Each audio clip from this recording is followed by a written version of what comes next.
5 นาทีទៀតចាំគេមកទៅថ្មហ្នឹងគេមិនលូលេង Facebook ទីសិនមកម៉ានហ្នឹងអូមកទៅ9ហ្នឹងលេងទៅទៀតហើយហ្នឹងទៅណងម៉ែមើលទៅសិន2 ម៉ោងក្រោយមកបានហើយគួរចូលគេញ៉ៃ2 ភាគទៀតចាំប្រចាំស្អែកផឹកទៅប្រជុំផង Nice. តែកូនឆ្កែហ្នឹងបានជួបម្ចាស់វាវិញអត់ណោះហើយបន្ទាប់មកវាមិនទៀតទៅ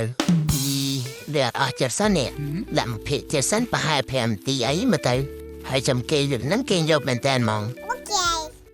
ម៉ោង1ភ្លឺទីបំផុតកូនឆ្កែបានជួបម្ចាស់វាវិញហើយកំសត់តា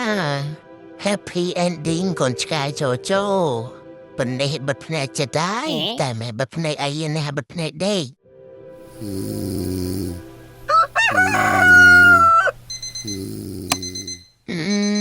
មកម៉ានេះកាយរੂលឿនម៉ែដេញតន់អស់ងុយហង